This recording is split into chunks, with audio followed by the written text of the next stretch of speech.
Good afternoon. I'm Bonnie Thornton-Dill, Dean of the College of Arts and Humanities, and Access2Alumni is 15 years old today. We have been doing this for 15 years. Yes, we should applaud ourselves because we've been kind of at the forefront of this this has been very innovative, and we've really been at the forefront of what a lot of our peers are doing. And I don't know how many of you know, but last year, the university had a volunteer program. I'm not going to get this completely right because it's not in my notes, so somebody needs to fill me in if I get it. But Access2Alumni won the award for the best volunteer activity in the Alumni Association at Maryland. So give it another round of applause. And somebody will. So as you know, this event gives our students an opportunity to connect with successful ARHU alumni who are here to share their career advice and insights. Students, please do not be shy. The alumni in this room are excited to be here. They're excited to talk to you. And all of our alumni participants were once in your shoes. So you're in good company. Let me briefly address the program's format. After our keynote speaker, whom I'll introduce to you in a minute, there will be 3 15-minute sessions during which you will have a chance to visit roundtables and the networking area located at the back of the room, which is where the food is, by the way. When you hear these chimes, please wrap up your conversations and move to another table or visit the networking area in the back of the room to enjoy food and beverages. This is a little bit like speed mentoring, and we must rotate to allow as many students as possible to speak to our alumni participants. Now, I certainly encourage you to meet with alumni in I'm speaking to the students at the moment, in your field of interest. But I also want to challenge you to speak with alumni from industries you may be less familiar with or may fall outside your primary area of interest. I want to ask the alumni a question. How many of you are currently working in the field that you majored in as an undergraduate? Okay. How many of you are working in different fields? Okay, get my point? Mix and mingle, you don't know where you may end up. So explore your own field, but explore other fields as well, to hear about the opportunities and the paths that people have taken to get where they are now. Again, I want to thank our Alumni Association Chapter Board for sponsoring this afternoon's event. Would you please stand up, Chapter Board members, wherever you are? Yay, thank you. Your leadership has already helped to make today's event a success. And I also want to extend a warm thank you to all of our alumni participants for coming out to campus today. Your time and your advice are most appreciated. And if you're not already a member of the Alumni Association, I encourage you to join. As well, I want to personally thank those participants who made a gift to the Career Initiatives Fund that helps support this and other career readiness programs. The college is creating a holistic academic experience that will now place greater emphasis on helping our students become career ready. It's the ARHU advantage, and today's event is one of its cornerstones. I want to encourage all of our students to take advantage of this new initiative. Please participate in our career shuttles, our credit-bearing internships, career advising, just to name a few things. You are here today, so you've taken the first step in your career. Take full advantage of your time with our alumni. So let me go on now to turn to our keynote presentation. It's my honor today to introduce our 2018 Access2Alumni speaker, Brett Wein. He is a 1996 graduate of our college with a degree in English. Brett credits his first professional job to a classified ad in the Diamondback during his junior year. He obtained an internship at BMG, now Sony BMG, and he must have done well because they offered him a job after graduation. 2 key words in this little part of the thing: Diamondback ad, internship.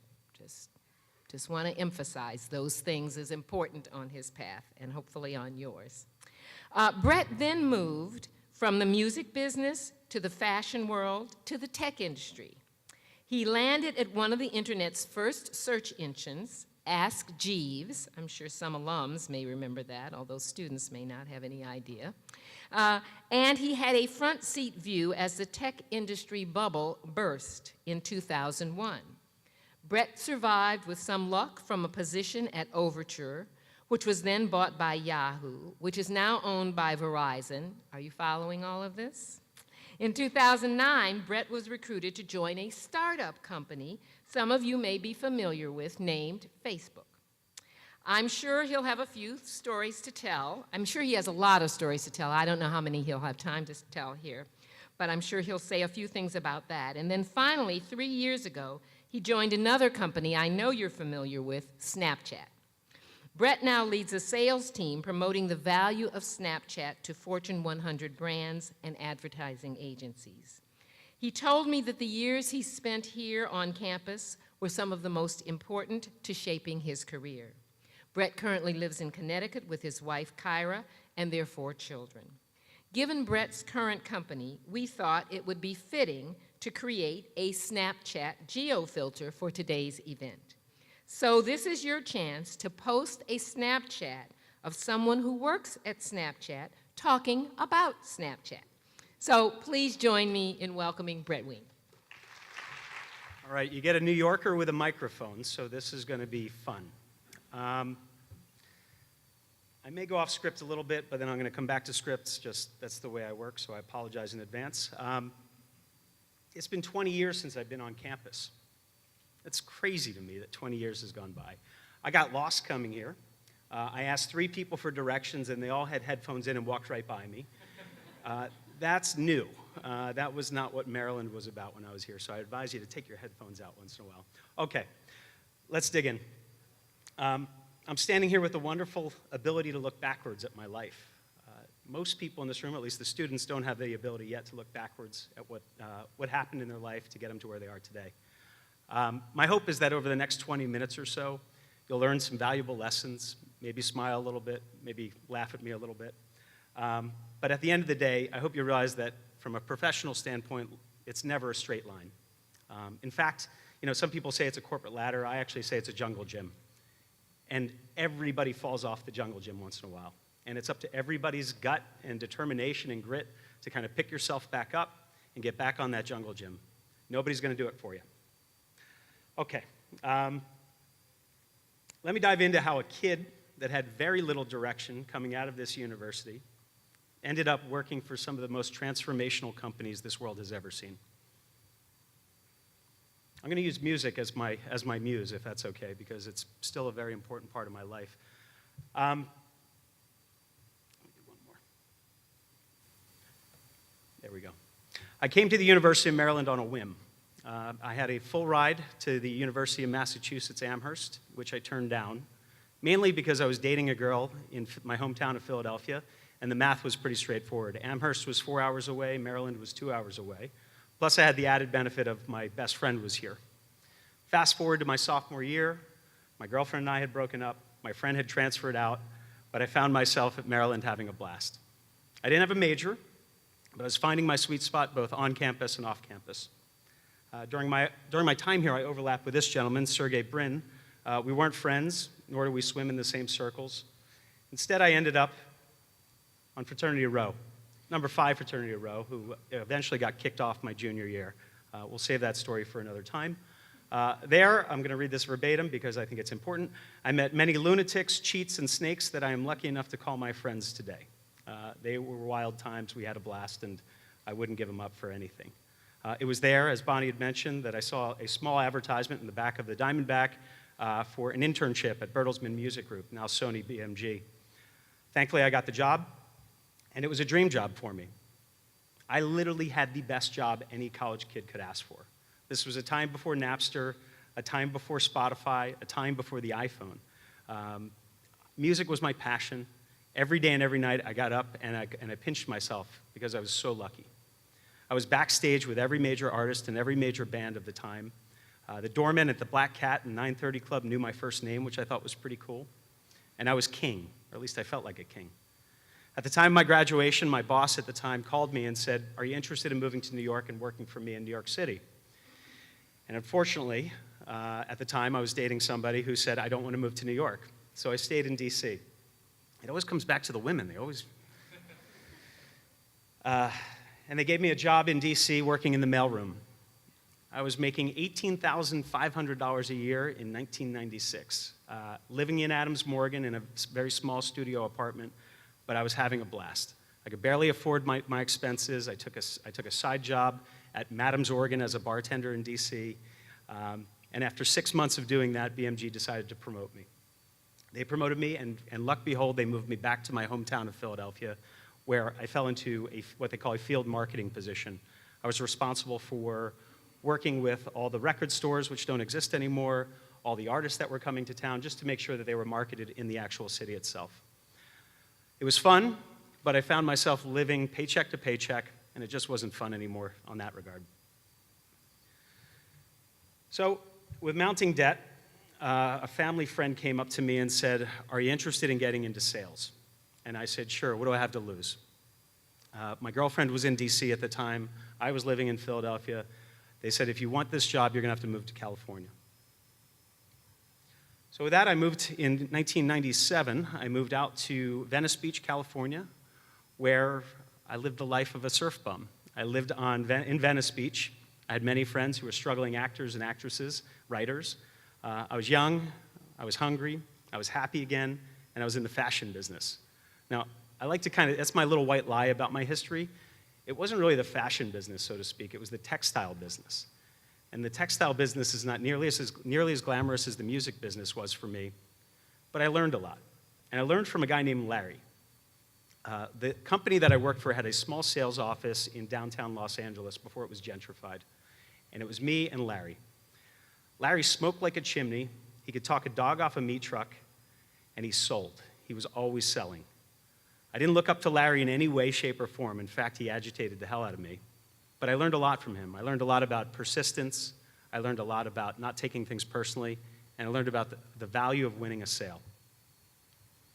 Now, fast forward, a year later, they said, "Your job is being shut down in LA, and we're going to move you to New York City." So I moved to New York City, a city that I never thought in a million years I would live in. And it was 1998. I was a young guy. I was in the garment district, the New York garment district, which barely exists anymore. And as LA was hard, New York was 1,000 times harder. And I quickly realized that I absolutely hated what I was doing for a living. I lost a ton of weight. I got depressed. I found myself wishing I never left the music business. I was really down. But I picked myself back up. At the time, there was nobody looking out for me. My parents were there to support me, emotionally, but not financially. My sisters were there to support me emotionally, but not financially. But I got very lucky. It was the go-go 90s, as we call it in my industry. It was the first internet boom. And I sent my resume out to a few different .coms that were starting up. One was a company called Big Words, which is kind of like a predecessor to Chegg. The second company was called Deal Time, which was eventually bought by eBay. And the third one was a little search engine that was just trying to put a foothold on Madison Avenue. And so I had 3 jobs, paying about the same amount of money, and they all had big hopes and dreams. But what stood out for me at Jeeves were 3 things: the management team, the business model itself, which I could understand, and the fact that I could explain it to my mother, who had no idea what I was doing at that point. And I actually laugh about this a lot now, but my boss at the time, I said, "Why did you take a chance on me?" And he said, "You had the best cover letter I've ever seen in my entire career." And at the time, there were these things that you would actually literally print out a cover letter and a resume, and you would send it in the mail to a company, and they would open it, and they would look at it. I don't think that exists anymore. But I remember my opening salvo in my cover letter. First off, there was a Band-Aid attached to it, which was the eye catcher. And it said, "Ouch, are you having a hard time, or is it painful for you interviewing people? Then I'm your guy." It was something very silly, very personable, and it made me stand out from the rest of it. So when I joined Ask Jeeves, they had just gone public. It was around $30 a share. It shot up to around $190 a share. And at that point, my mom thought I was the smartest man on the planet.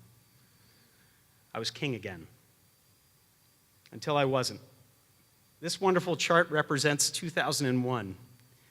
Some of you were probably just being born then, or some of you were around then, but it was not a fun time in my industry. Companies like Pets.com and Cosmo, they're all like the graveyard of the first .com era. Ask Jeeves stock went from $190 a share down to 87 cents a share overnight. We went through layoffs. It definitely wasn't a pretty time in digital advertising. But I persevered. I built up my network and sales capabilities, and even somehow managed to pay off my student loans. Things were finally stable. In 2002, a small company called Overture tracked me down as they were expanding their sales team. No one in this room has ever heard of Overture, for good reason. You shouldn't. But they were the originators of something called pay-per-click search advertising. At the time, they powered over 85% of the search marketplace. The other 15% was powered by a small up-and-comer named Google. Overture was a hustle for me. It was great. A great experience. I worked exceptionally, it was a product that worked exceptionally well, and we had little competition except for Google. At Overture, I learned about how important team culture is, how important a good manager is, and never rest on your laurels.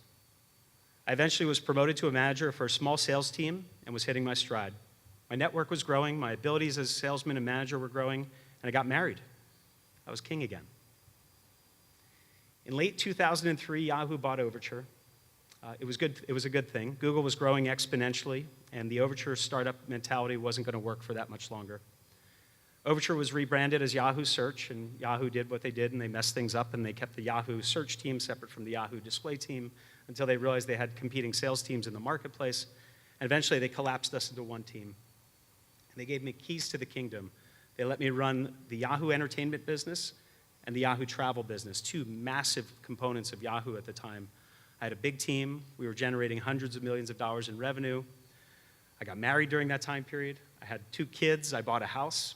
And I was king of the world. Until I wasn't, again. 2008 was not only just a bad time for Wall Street, it was a terrible time for all companies. And when companies were looking at their bottom line, the first thing they wanted to cut was, or the easiest thing for them to cut was advertising and marketing. Times were tough at Yahoo. Google was now running full speed. Yahoo was on the decline. Layoffs came to Yahoo, and I had to lay off a bunch of people from my team. I was able to survive, but there was a catch. They actually said to me, Brett, we love you, but we're getting rid of your position across the board. Everybody that had my position at Yahoo was eliminated. They said, we want you to stay with us and be what they call an individual contributor, a salesperson. Now, my ego was bruised, but I had to be pragmatic. You know, I had a wife, I had 2 kids, I had a mortgage, and there was no place else to go. This was 2008. It was a horrible time to be looking for a job. So I reluctantly ended up taking the job. And they gave me the keys to the kingdom of Pepsi. Now, if anybody's in marketing, Pepsi is one of the marquee companies that you want to work with as a partner. They have huge budgets. At the time, they were spending hundreds of millions of dollars globally on marketing and advertising, and Yahoo got a nice big piece of that. So I walked into Pepsi, and there was one guy who ran all the business at Pepsi proper in Purchase, New York. His name is John Vale. John is one of those guys who's very polarizing as a person, and he also either decides very quickly whether he loves you or hates you. There's no gray with John. Thankfully, John loved me, and we became fast friends. And while I was no longer king, I felt like a prince under John because he always guided me and helped me during my transition period. So fast forward, about a year later after I started working with John, a little company named Facebook reached out to me. They were very small at the time. They were under 1,000 people at the company, 30 in New York. They heard good things about my relationships with Pepsi and other companies, and they asked me if I'd be interested in joining. So after my first interview, I was intrigued. By the second round of interviews, I knew it was a place I wanted to be. My last interview was with a guy who ran their global sales. His name is Mike Murphy. Mike said something that sticks with me to this day. He said, Brett, if you made it this far, there's very little you can do to screw this up. He said, I'm here to make sure you're not an asshole. And with that, I got my job at Facebook. The biggest part there, though, was I say this for a reason. Mike Murphy knew John Vale and did his due diligence on me. So without somebody like a John Vale in my corner, I probably never would have been approached by Facebook. So I joined Facebook in 2009. 30 people in the New York office. It's probably like very hard for everybody in this room to fathom, but 10 years ago, Facebook was barely a thing. It was MySpace was still ruling the roost. Advertisers were asking me, why in God's name would I advertise next to kids doing keg stands? Why don't I just advertise with MySpace? Or why don't I advertise with Yahoo? Yahoo was big at the time. Success came slowly and nothing was sure along the way. While Facebook was growing, there were endless doubters out there, but we all persevered, obviously becoming a pretty successful business. One of my old coworkers and friends from there continues to this day to say we were a band of brothers and sisters in the foxhole together, and we all eventually won the war. But the company grew, and it grew exponentially. We started with 1,000 people, 30 people in New York. It grew to around, I think when I left, it was around 25,000 people globally and around 3,000 people in New York. And I felt stuck at Facebook. I felt like I couldn't make the impact that I once made when we were first starting out. So I decided it was time to go. We left on great terms together. I was exhausted. But after 6 years on the proverbial rocket ship, I got off and felt like I was on Mars. I didn't know what to do with myself. So I spent time reconnecting with my wife and the other two kids that our original two kids and our other two kids that we had during my time at Facebook. We traveled a bit, and I relaxed as much as a father of four could at the time. Until I got a call from a company called Snapchat. And after 5 months of not working, I found myself craving the excitement again. The hustle, the problem solving, the camaraderie, the joys of winning, all of that had been missing for the last 5 months of my life. I joined Snapchat nearly 2.5 years ago, and I couldn't be happier. I get to educate and evangelize again. I get to be the underdog again. But most importantly, I get to make an impact and have fun again. I'm 43, but I feel like a 25-year-old because I wake up excited for work. It's kind of a weird thing. So I opened with the idea that it's easy to look backwards and connect the dots. If you think about it, if I didn't leave the music business and get into sales, would I ever have gotten into Ask Jeeves? If I didn't leave Philadelphia for LA, would I ever have moved to New York and been part of the first .com experience or met my wife? Would I have ever landed a job at one of the first search engines, been acquired by Yahoo? What would have happened if I was never demoted at Yahoo and I never met John Vale? Would I have ended up at Facebook? Would I have ended up at Snapchat? Probably not. So with all this, would I actually be standing in front of all of you today? Again, probably not. So I'm going to close it up quickly. I'm a lucky guy, but behind this luck lives a guy with a strong desire to win. I get up every morning at 5:30 on the dot, and I still learn to yearn every single day from everything I do. I've faced many hurdles, both personally and professionally along the way, and I've been humbled by all of them. I've used them as learning experiences, and I hope you all get a chance to learn from your mistakes and the stumbles that will happen to you. And to sum it all up, I'm going to give you Brett's 9 rules of the road. Do what you say you're going to do. So many people say they're going to do something within a specific time period, and they never do it. It's not that hard. Just work your butt off, and if you commit to something, truly commit to it. Show up on time. This one's a little funny, but when people ask me for advice, and a lot of people ask me for advice from Maryland and other places, I say, if you're starting out, be the first one in the office every day and be the last one to leave. Do it for a year. It's not that long of a period, believe it or not.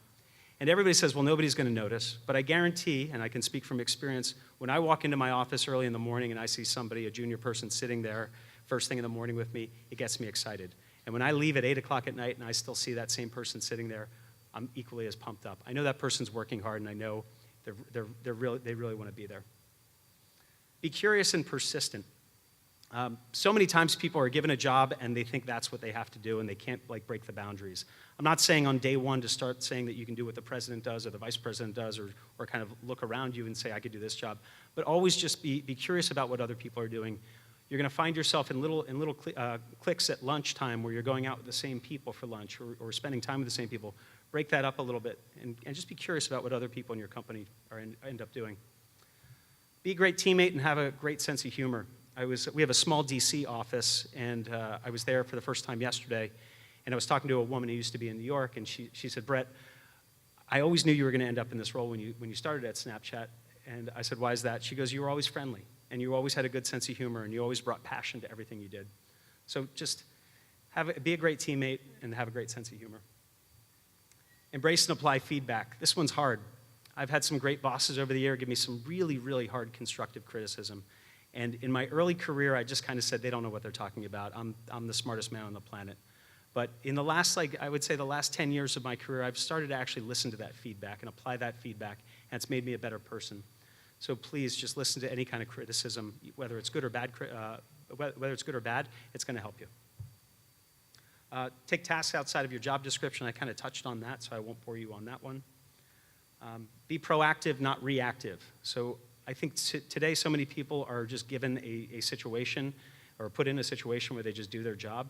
Think beyond that. It's the only way you're going to stand out as a new employee is being proactive about ideas and proactive thinking.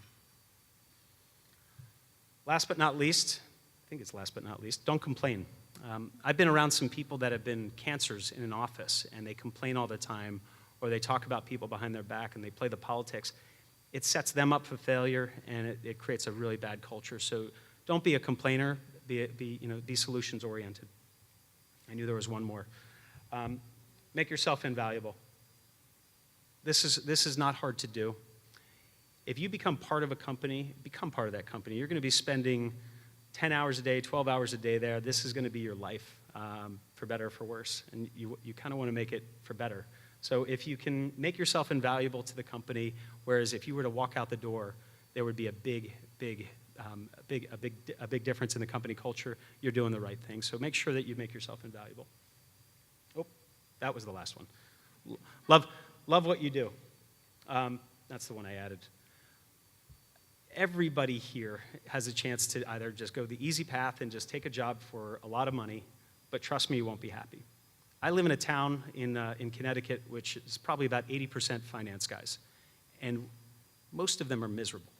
They make a ton of money, like I'm talking ungodly amounts of money, and they're miserable. I've had so many of them approach me and say, Brett, any way that I can pivot and get into your industry, it seems like you guys are having fun and doing interesting things. So make sure whatever it is that you end up in, that you really, truly love it. I'm very lucky. And with that, I'm gonna leave you with words from one of the greatest guys in my industry who passed away recently, a little prematurely. Whoop, it got pulled out. So I'm gonna leave you with other words. Here it is. Whoop, nope, all right, my PowerPoint's not working. Anyway, the words are very simple, and I hope you all can take this to heart. Go and be great. Whatever you do, just go and be great. That's all I got.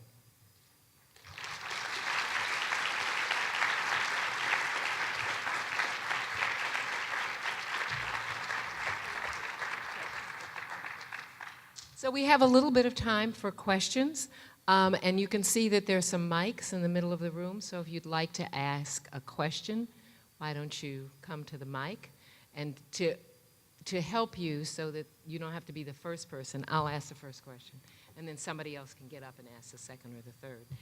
And really the first one is, clearly you've had a very interesting and successful career, and I wonder how you think your training here helped you in the deal with the various pressures in your profession. Yeah.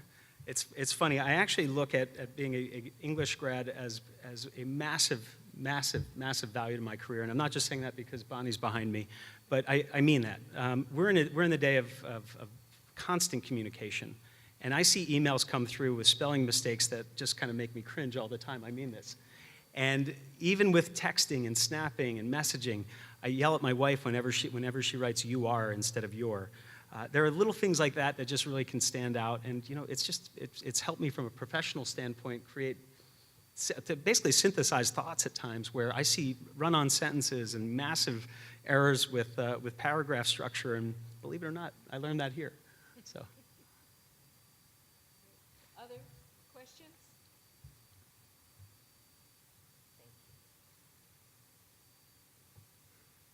Hi.